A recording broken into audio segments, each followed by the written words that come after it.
Welcome to the Cyber Fusion Report, the show where we cut through cybersecurity noise and focus on what actually protects operations, infrastructure, and your business.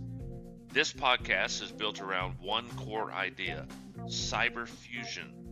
A cyber fusion center brings together IT security, operational technology, engineering insight, and human risk into a single coordinated defense strategy. So threats are detected earlier, response is faster, and operation stays running. Each episode, we sit down with security leaders, operators, and industry experts to unpack the real threats facing modern organizations, especially where cyber risk becomes operational risk. No hype, no theory, just practical insight on cyber resilience, operational continuity, and defending critical systems without disruption. If you're responsible for uptime, safety, or business continuity, you're in the right place. Let's get started.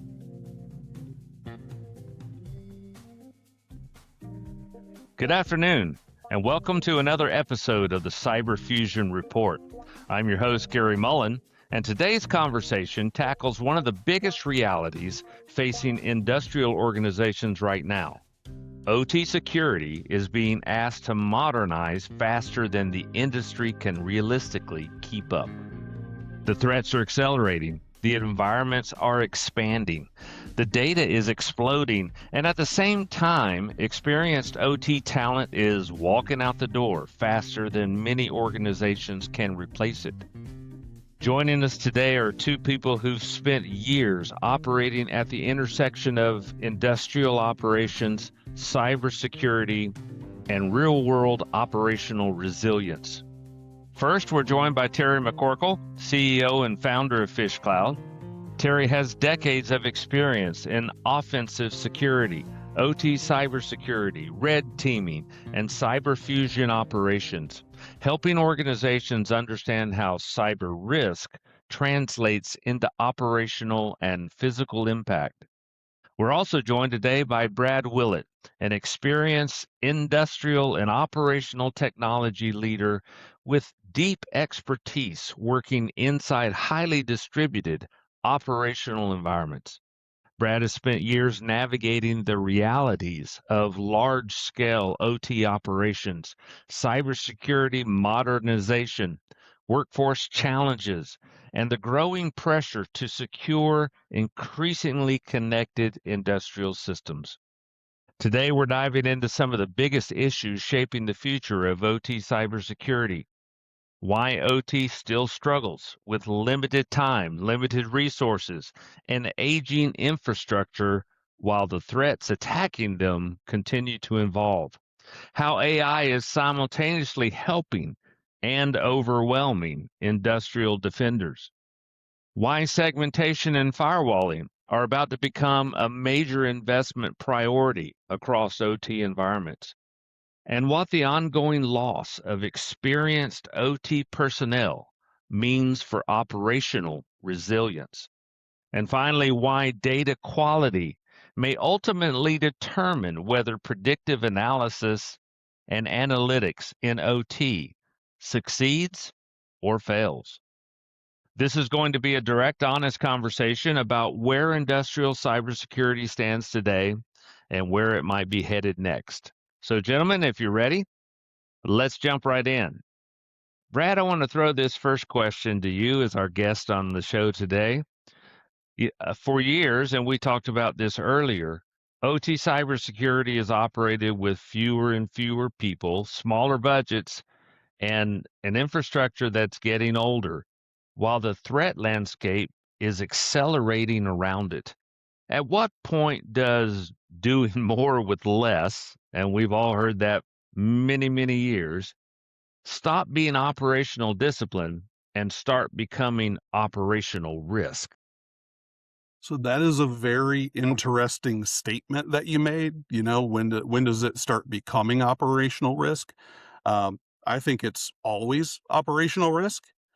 I think everybody who has anything to do with OT knows that the OT personnel are all, whether it's security, whether it's the operators, whether it, anybody knowledgeable about the OT systems. I think everybody knows they're always few and far between compared to the IT side. And, that's a problem because, yeah, usually OT stays up and running, and that's the point. But what about when it doesn't? If you don't have the people there, well, OT pays for IT. OT pays for everything because if you're unable to do your process, then you don't have anything. So I would argue that it's always risk. Of course, the more I don't want to say skimp because we all understand the realities of business, and hey, we have to, we can't just throw unlimited money at everything. Um, but the more we try to do more with less, which I use that term all the time. I usually say things like, "Good, let's do more with less." Round 432. Doing that kind of thing is, at some point, you just, like you referred to earlier, you end up losing the people that can keep everything going. And the more you lose, the more you can't invest in your OT security and your OT resiliency, the more risk you have. So it's Mhm. almost a never-ending cycle, and it's concerning. Yeah, it's interesting reflecting back, and I know you've watched the industry change over the years, but reflecting back to 2010, right? There were very, very few people looking at the space, especially from a cybersecurity perspective. And even though we've seen the communities grow, it still feels like, I mean, you look at the IT side, there are conferences all year long, small ones, very large ones with 30,000 people. And then you look at the OT industry, and there's a few conferences really throughout the year, and the largest ones get 1,000 people, right? And so it's still a really small niche industry. And I think, thinking back is if I didn't have that military experience looking at these systems, from an adversarial perspective, it wouldn't have, led to quite the career in OT, right? Like I happened to fall into a bucket and say, this is really interesting, right? But it is interesting to look at the workforce. It hasn't grown a lot. There's a lot more training out there now. And you look at folks that are actually, building training to try to get more IT people. I am curious, Brad, when you're looking to, hire people, uh, where do you see the biggest shortcomings? I know we have IT people and OT people, but are you finding it's easier to hire an OT person and kind of train them on IT, or do you hire an IT person and teach them the OT side of the house? So that is definitely tricky. I think that's one of the biggest problems facing most owner operators. I've worked in the owner operator space basically my whole life, and it seems to be always the case that nobody, the company that you work for can't afford somebody with a lot of experience. So then you're forced to choose, and I'm forced to choose all the time. Usually I end up going with, in fact, well, always, I end up going with somebody with IT cybersecurity experience, usually fairly entry level or whatever. And I try to teach the OT side. I can definitely do that. Now, there's a few people in our department that can do that. But as we all know, OT is kind of a learn by touching, learn by exposure. It's not a here, read this book. So Right. even though the answer to your question is I hire IT and try to learn OT, I would much prefer that it go the other way around. There are just, as we already talked about, there are just so few people that already have the OT background. I think it's easier to teach the IT side to somebody who already gets the OT side. But you're probably not going to get a cybersecurity superstar if you're pulling in a controls engineer or something. You just have to be really good and be willing to pay the little bit extra to find that OT experienced person, but also somebody who you get the feeling from them that they have the technical chops to handle the more. Not everybody needs to be an expert in everything, but I think that's the ideal place to start. So you Is hire for OT potential. coming into OT and train some of the IT stuff. Yeah, hire potential and train them. And I Exactly. agree. But I would say you always need a good mix. You need somebody who's a genuine computer nerd. You need somebody who's a really good controls engineer. You kind of need the gamut in order to have a really successful. So let's drill down on that just a little bit further since we're talking about resources. We've had other guests on the show who have talked about this as one of the biggest challenges in OT right now, and that's talent drain. Experienced engineers and operators are leaving to go to vendors and integrators and consulting firms who typically can pay more than the OT plant manager can afford to pay, and quite often offers them greater flexibility. Um, in the OT world, what does this brain drain mean for operational resilience? And what are organizations still getting wrong when they're trying to recruit and retain qualified OT cybersecurity talent? And I'll throw that at you, Brad. It is definitely a major concern. Um, Luckily for us, I've worked at the same company for 35 plus years. So I've seen it all. I've seen it when we had huge staff. And, now for an OT program, we have a pretty decently sized program, but it still, of course, pales in comparison to IT. But when you look at it from the OT in general side, not just cybersecurity, but people who own and manage the PLCs and everything else. Um, Everybody is cutting back these days because of the economy, because of the uncertainty, and just corporations. You have less free money to work with these days. Um, it just makes it that much more difficult when somebody does decide to leave to pursue a new opportunity. Um, it's they're usually I what I've seen is there isn't enough. Okay, what can we do to keep you?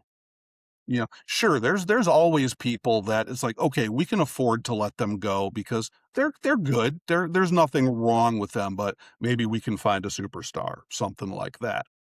But it just I don't know when it started because I've been at the same company for 35 years. Um, at some point it became the norm to job hop. And in order to make more money, you work somewhere 2 to 5 years, you go somewhere else. Do that, say, rinse and repeat. And that does not lend itself to building up institutional knowledge and having something that's worth retaining in a lot of cases. Where I work, we do have a lot of people that maybe they don't have as many years as I do because, hey, I'm old. We have plenty of people with 10, 15, 20 years. They've seen a lot, they know a lot, and it is really painful when we lose them because they're down in the trenches. They know where the bodies are buried, so to speak. They know the ins and outs of everything, and they're working with all the vendors, the integrators, the consultancy companies, and if they're good, they almost always get offers. And like you said, it's usually better than what your own company is willing to pay. Mm-hmm. That's frustrating.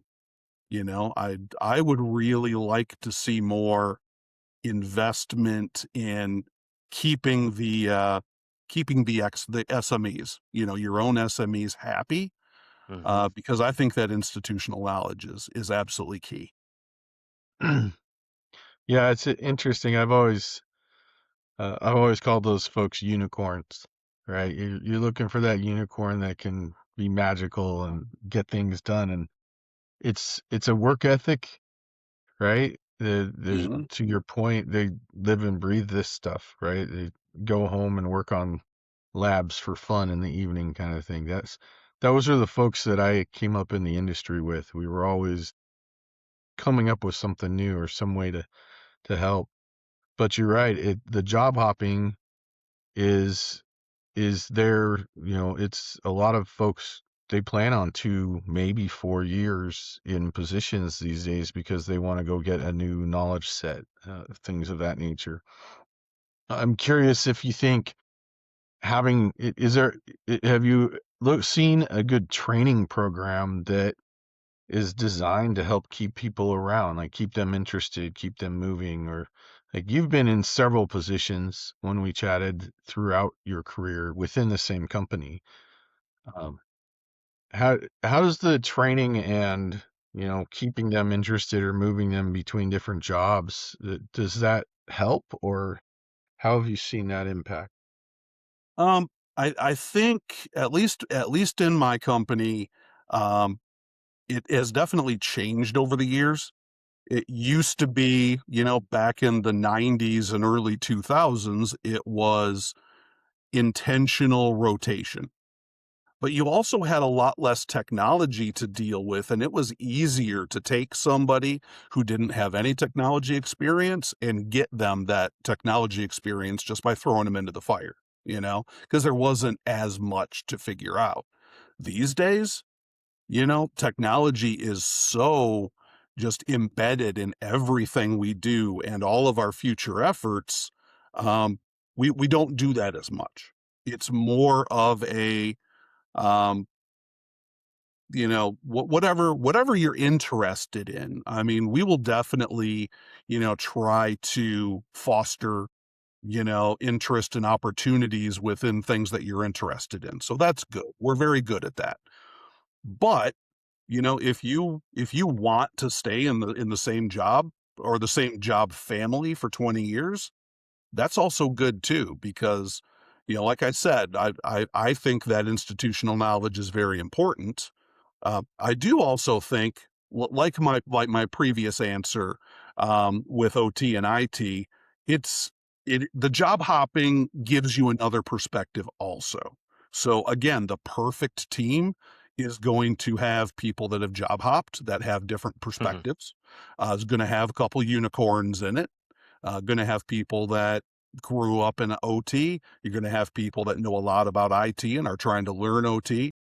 So again, it's probably going to be a pervasive thought through this entire conversation. I think that mixed team with a lot of variation in knowledge and experience is what really sets a good program apart. I agree. Yeah, you definitely need the different levels of experience and, a team that can work together. So that's always one of the biggest challenges, right? Creating that team that actually works together. So let's switch gears just a little bit.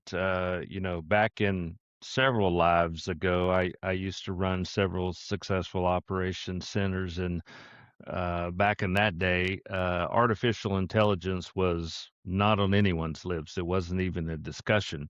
Today, AI is rapidly changing cyber operations, but OT environments generate massive amounts of data, telemetry data, alerts, operational noise that engineers are already struggling to investigate. So Terry, is AI actually helping industrial defenders get ahead, or is it just increasing the speed and volume of information faster than humans can realistically process it? That's a good question. I've been working, so even before AI, I was working in machine learning and understanding how the math worked behind the scenes to help work through these large data sets. AI is really taking that to another level by essentially creating these LLMs that let you pull in knowledge that you wouldn't have otherwise. Some people call it a brilliant kindergartner, though, right?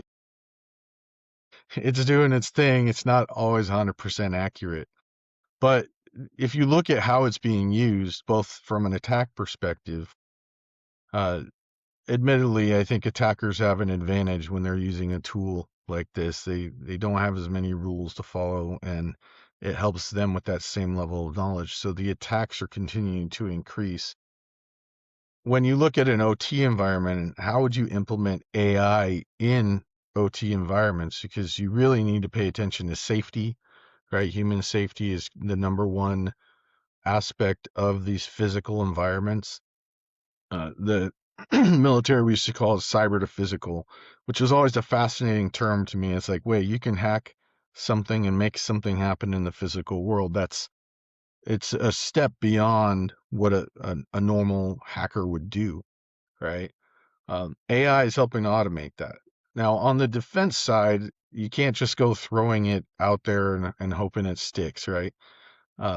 So you have to be very intentional on how you use AI, as a defender. So, but things that it is really great at, for example, having AI help you with triage, having AI, so tier 1 level triage, so that when your analysts actually get to look at the data, they quickly have context, right? And that helps both the IT and the OT side, because you can build some of that knowledge and learning set into that context, so that even if it's a junior IT person, they have the resources right there to see what it is and how this might relate to other systems, right? So teach them kind of on the job.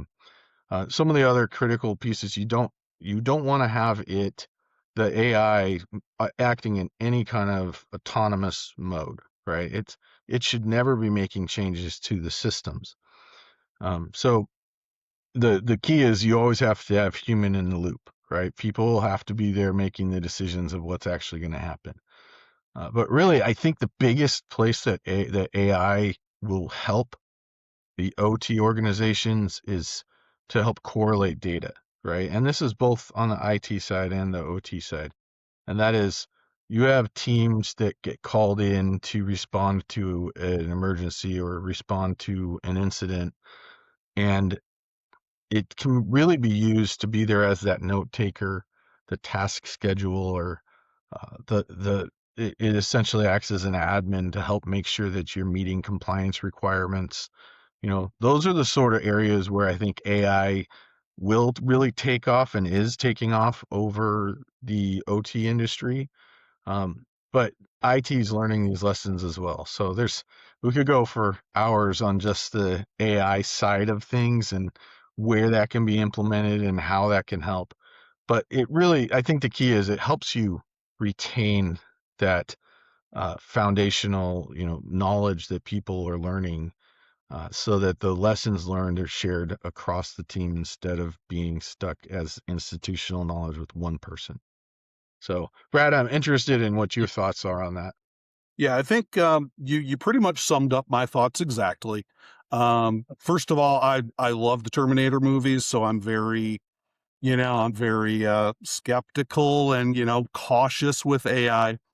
But if somebody says they want to use AI to directly manipulate the process, I have a problem with that. Absolutely not. Never. But there is so much data to be had that even a team of people can't have it all in their head, doesn't have perfect recall, all that kind of stuff. And that is both from the troubleshooting and support perspective, but also from the process improvement perspective. So those two areas, there are huge opportunities, I think. And we're actually playing with AI for both, on both sides of things. We already we've done tons with our operational data for probably 20 years now. We've been collecting anything we can, whether it's redundant or not, because there's always somewhere it can be used. Building trends, and that has expanded into things like predictive maintenance analysis and stuff like that. But now, just over the last year or so, the capabilities are so much greater. You can just have data from sensors going into the system and have it just say, oh, by the way, this VFD is probably going to die within the next 2 months. You have speed mismatches, between this and this, but it only happens during certain times of the day. So it's things like that where something isn't, you can't just look at a system and tell what's going on. If you have something that can comb through, mega gigabytes of data and identify those little anomalies and the patterns, AI can find patterns, like nobody's business. And I think that's where the real benefit is, on that process improvement side. And we're trying to take full advantage of that. On that support side, going back to previous questions, you lose talent, you have new people coming in. Everybody needs experience to get up to speed and be able to handle things on their own. Well, what if you can take a new person, like a controls engineer, but they don't have any experience with the type of systems that you have? They know the concepts, they know how to plug things in, and they know how ladder logic works, but they don't know your vendor or whatever. Well, if you have all of your manuals and your prints and all that stuff in your AI engine that is readily available for them to consult, they already know how to prompt the system, because they have the benefit of knowing how to ask the questions. They just don't know the specific components. Well, the AI can give them the specifics. They just know how to pull it out, need to know how to pull it out. So stuff like that, I think, is really going to help. And we're definitely trying to take advantage of that wherever we can. Yeah, I think you brought up a really good point there, and that is, it helps people if you know how to ask the right questions, right? Yes. And That's the so key to there's AI. that. Yeah, the key to AI is knowing how to ask good questions and formulate it in a way that a computer can process, right? So that you're actually asking a specific, question for it. I read an article this week talking about air gapping and the reality that companies who think they're air gapped in the OT environment are sadly mistaken because of all the different ways that attackers can now attack into an OT environment. And there's a growing pressure across industrial sectors to invest more in segmentation and firewalling and much stronger OT boundary controls. From your perspective, Brad, are we entering a major OT segmentation boom because organizations finally understand the risk? Or is it because the attackers and the regulators are leaving them no other choice? No, I think it's all the above. Um, it's definitely, to an extent, it's driven by senior leadership and the architects and everybody that know either what other companies are doing, what needs to get done to protect your own organization and your systems. But also at that senior leadership / board level, it probably has a lot to do with cyber insurance as well. I don't know a ton about that side of the world, but I have definitely heard some things about, if they will start specifically asking you about segmentation and how protected are your systems, not just do you have countermeasures, do you have the right people to handle it, but they're starting to get more detailed in those questions. And if you can't show that you have adequate segmentation and you're not paying attention to that, then you're probably going to have a whole lot higher premiums. On the other hand, you have all the trying to remember where the second half of the question was. Oh, regulations.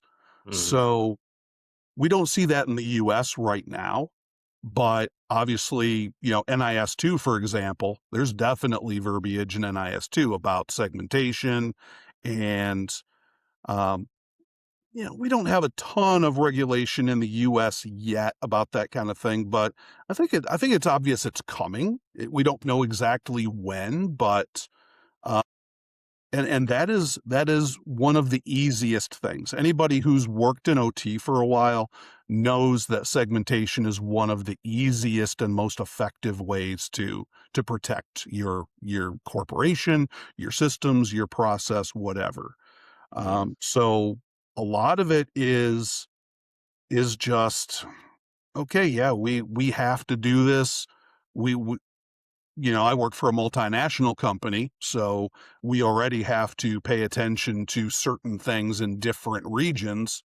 And, it's not really viable to maintain all kinds of different standards in different areas of the world, especially when one is better. So it may take a little longer to implement it, where it's not mandated, but I think overall you want an evenly supportable and protected environment. So yeah, the segmentation boom, I absolutely agree with that.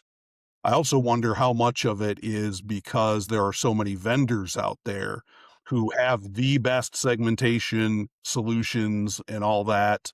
I'm not knocking anybody because I do think it's, between segmentation and access management, identity and access management, I think those are the two most important things to get nailed down. And, I just think more people are realizing that, whether it's through regulation or just experience or reading about things like the Jaguar Land Rover hack, things like that. So, Yeah, some interesting points there. It is interesting to me that Europe has led regulations. I mean, as far as anything cybersecurity related, they're always at least a few years ahead of the United States. At the same time, you've got people who are trying to now segment their networks. It's always been, oh, well, you're supposed to do that from the beginning, right? But from a red team perspective, we always you follow trust boundaries, not necessarily regulatory boundaries, right? So, we've done plenty of assessments against organizations that were NERC-CIP compliant, but that doesn't mean that their operator workstation isn't connected through some kind of back door into the environment, right? And that's what I mean by a trust boundary is you can build the controls there, but people have a tendency to want to do their job the easiest way possible. So, humans, IT people, and especially from in my experience, the OT folks, they'll put those little workarounds in place, and that's why you get on an engineering workstation and it's gold, right? That is not only do you have access to the code, but usually you have the spreadsheets, and that spreadsheet is a lot of times it contains passwords and IP addresses and versions and everything you need, right? I've literally found places where you've got a spreadsheet that's called the I'm trying to remember it. It was like the everything spreadsheet, right? Essentially, the crown jewels. They called their spreadsheet crown jewels, right? yeah. It was. At least call it lemonade recipe or something. I was actually just looking at one of those spreadsheets today, and it's like, how does this still exist? I mean, granted, it's pretty locked down and everything, but still, part of it is that brain drain that you guys were talking about, where You have too many new people coming in, you're losing the old people. You got to make sure that you maintain at least a certain level of that tribal knowledge. And sometimes writing it down is the only way to go. I'm actually Mhm. hoping AI helps us with that aspect. It'd be great if you could just hook up a knowledge sucker, to the side of my head and pull my knowledge out, do the same thing with the rest of us old timers, and program the AI that way so we don't lose it. But not realistic yet. But let's give it a couple years. Here's It's hoping. interesting, Brad, though. Actually, we've had some prior guests on, and we went deep into this subject. And I think we're realizing more and more people are realizing if you record somebody doing their job and feed that recording into AI, AI can recreate what that was and do step-by-step procedures, right? And now you've got it built, and then AI's cataloged that. And that's why a term that I've used a lot and that I'm really a fan of, especially in the OT side, is augmented intelligence, right? We don't we don't want AI to be that autonomous, what everyone else is using it for, right? We want it to be an augmented intelligence agent that helps us be better and learn about very complex environments, right?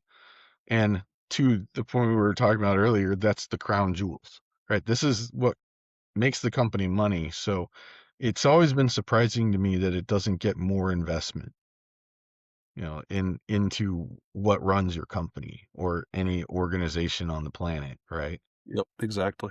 Well, Well, it's OT is always, it just works. But I argue it just works until it doesn't. But Mhm. OT is more stable than IT. So just in general, so there's less of, oh, we got to do something. Oh, we definitely see it'll be fine for another year. We have this major yeah. capital investment we have to make. We got to come up with the money somewhere, and that's a realistic concern.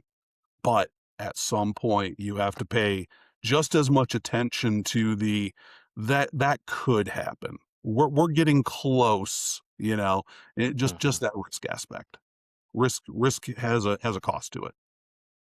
Well, speaking of complexity, let's talk data for a minute. And Terry, I know this is a passionate subject for you, so I'll throw this to you first.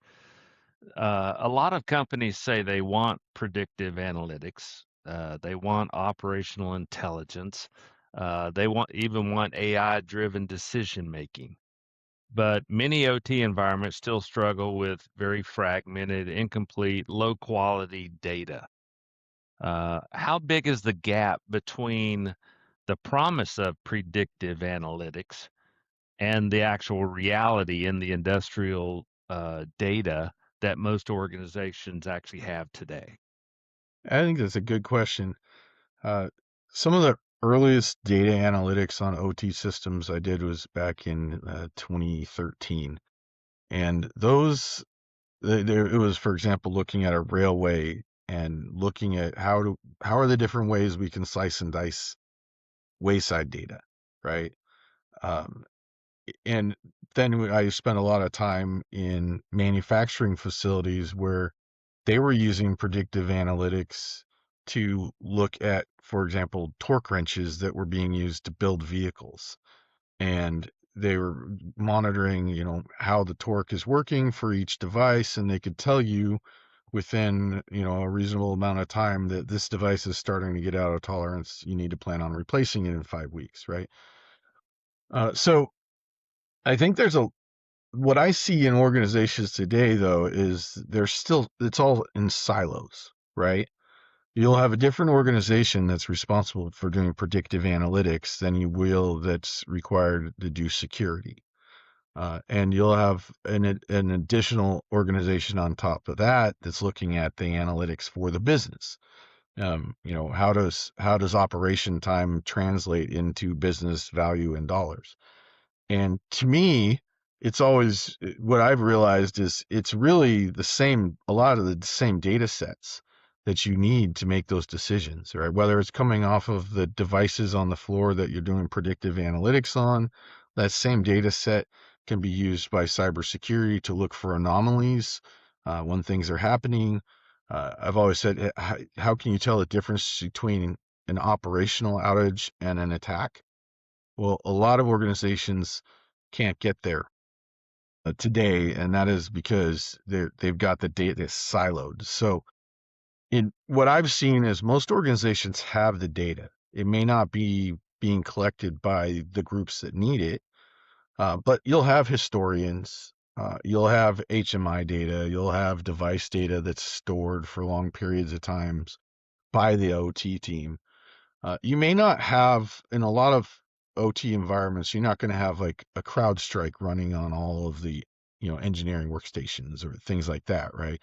So you may not get some of that IT level data from the devices that are actually running the plant or running the facility. Uh, so what I've always tried to do though is go and understand exactly what kind of data sets they do have, what you have to work with, and then you can start augmenting it by what are the operational and security and business outcomes that you're trying to address, right? What are Mm-hmm. the biggest things that are going to help your organization? So, as far as the data sources, that's all over the map. It depends on the organization you go into. Some are collecting everything, some collect very little. But I think the biggest challenge in that space is this siloed data, right? Different groups that are looking at it for different reasons, and a lot of times aren't willing to pass it off to the other organization because it's our data. So I don't know if you've seen. I don't know if you have those kind of silos where you're at, Brad, but those are where It's I see the data yeah, break down. it is definitely interesting. We have had that in the past.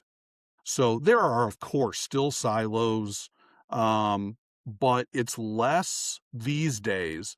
It's less, no, you can't have my data, than there are just so many different teams trying to solve either the same or similar problems. And the other teams aren't even necessarily aware that the other thing is going on. A couple of years ago, we um, embarked on this kind of massive cross-functional data sharing effort that it's been pretty much a pain, but combining all the IE data and the OT data and the IT data and all from an operational perspective. Mm-hmm. And, we as the OT side, we of course had to contribute a whole lot to that because the process, again, I'll say it again, the process is what drives everything, right? But you have so many other things in there as well. So I think in some ways we're kind of on the forefront of some of that stuff. But going to AI specifically, we have um, just off the top of my head, we have probably 3 or 4 different groups, people/groups. Some of them are little, a team of one working on something that's similar enough to something that somebody else is working on, and maybe that's a group of 10. Um, we have a whole department now that's AI, data analytics, all that stuff. Um, Everybody has different problems to solve for different reasons, but it all, if you boil it down, it all comes down to the same thing. So we have been seeing over the last couple of years more conversation, more collaboration, which is really nice. I think it already has resulted in some really good efficiencies and improving resiliency. But there's a whole lot more to do, and I would like to see even more of that streamlining. You Mm-hmm. know, I'm not Mm-hmm. saying anybody is wasting effort, but if they worked together on collaborative parallel tracks rather than separate parallel tracks, they're going to get to the finish line fast, their own finish lines faster. But yeah, it's definitely making a big impact for us. Yeah, I would say one of the most transformational, like just from my mindset, uh, one of the most transformational things that I dealt with when I started learning about data, being at Splunk, right? Splunk, their goal was to make data valuable for everybody, and that was a very interesting concept because coming from it at it from a security side, When I first looked at it, I was like, why would I want to work for, data analytics? And then once I started working in there and seeing their goal really was to take the same data and make it something that everybody within the organization can use, right? And then you see data lakes, start becoming a big thing, and now you've got a place to store all your data. How do you actually get value out of it? Um, so it's interesting though, as I think back, that's really where the cyber fusion concept came from, was working with these organizations that they were bringing in everything from facilities to building management systems to IT data, and then building essentially a visualization of the entire process, including suppliers and things of that nature. Knowing that it's not just your organization. Every large company has a supply chain of some kind. So it it's really taking a look at data as a whole set, and I think organizations are starting to learn that more and more, as especially with AI coming in now to help clean things up, right? It's not as difficult for a person to go through a data set as it used to be. It used to be spreadsheets. now now we can actually have something pre-process it and help us make better decisions. So it is definitely changing. I think it's one of the fastest changing things out there, but it it's transformational. Well, speaking of changes, and we're about out of time here, so I'm going to make this the last question. And Brad, you've been in one company for a very long time, which is kind of an anomaly these days. But you've seen a lot of changes over the years. Let's talk futures a little bit. When you look ahead for the next 3 to 5 years, what's going to change first in OT security? Is it going to be the technology, the architecture, or as we've discussed today, the workforce? And which one of those represents the biggest risk to industrial organizations if they don't adapt fast enough? I think the biggest risk is the people.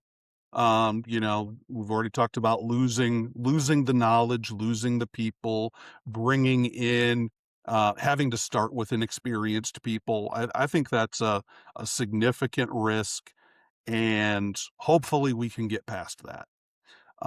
Technology is definitely an enabler, but technology in and of itself, I don't think solves all the problems. Tools are there to be used to help you solve problems, and most technology can't just solve the problems for you. Maybe that's my old school perspective, but I mean, in 5 years we might have a whole bunch of humanoids sitting there in front of consoles and you know using CrowdStrike and Splunk and whatever else. But They'll be running it as well. exactly. Uh, but no, so it's you know, technology, um, especially, we previously talked about segmentation. I'm obviously a very big proponent of proper segmentation. I think it's one of the most important things you can do. There's a lot of technological solutions to segmentation these days. Whereas back in the old days, you had to do it directly at the network level with your wiring schema, your VLANs and all that, and separate firewalls everywhere. That's Hmm. still a great way to go if you can manage it, but there are more technological solutions out there, more modern solutions that I think make it easier.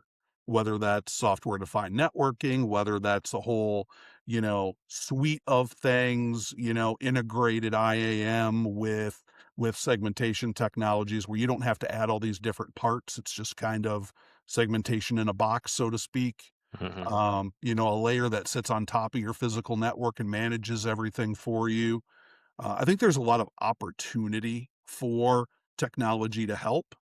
Um, and of course, AI also. AI can take a look at what you have and hopefully recommend real solutions that just aren't all about spending money and impressing Right. people. You know, Right. I'd rather have a cheap solution that works great and just don't have to worry about anything else anymore, rather than something that we had to spend a ton of money on, but it looks cool, but it Mm-hmm. turns out to be really hard to manage and all that. Sometimes just give me something simple that works. Yeah. So that's probably the OT in me coming out. Um, Yeah. but yeah, there's obviously a lot of risk in OT, um, and I think it can all be boiled down to um, lack of investment. You don't need to spend all of your money on OT, but you do have to invest in it. You have to Mm-hmm. make sure that the core of your organization has what they need to continue keeping the organization running and, more importantly, stable and secure. Mm-hmm. Whether that's people, whether that's technology, um, it's all kind of connected, but can't ignore any of it. Right. Terry, final thoughts on this?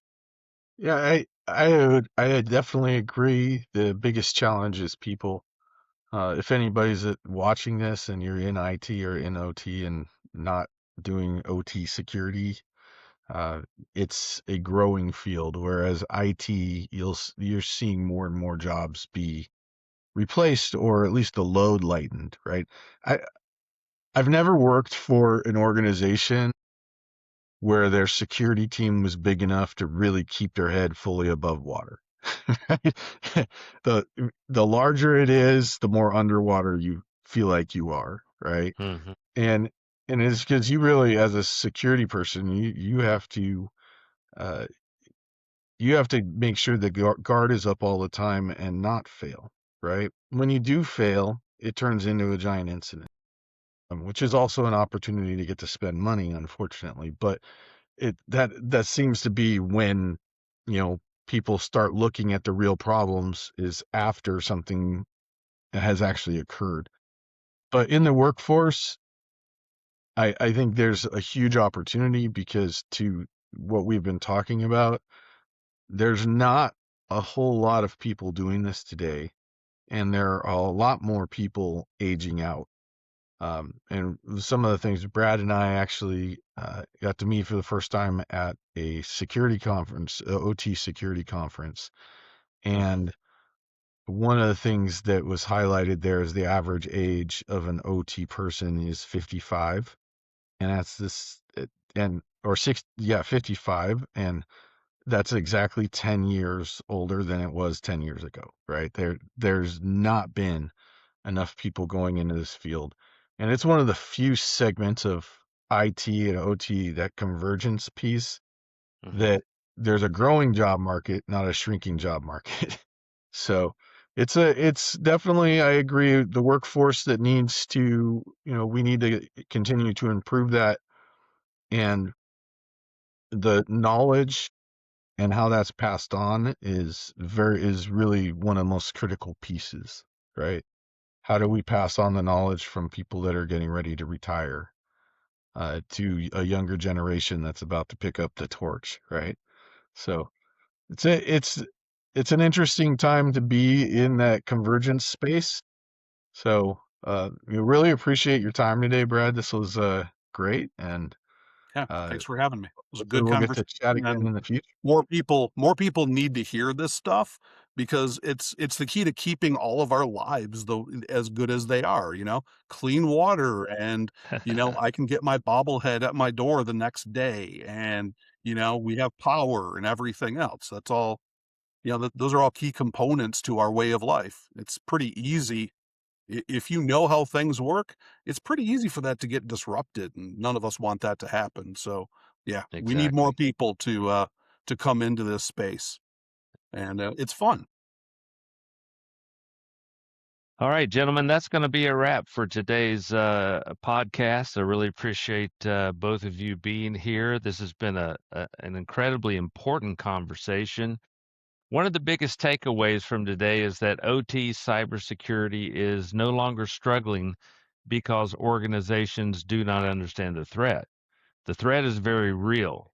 Everyone sees it now.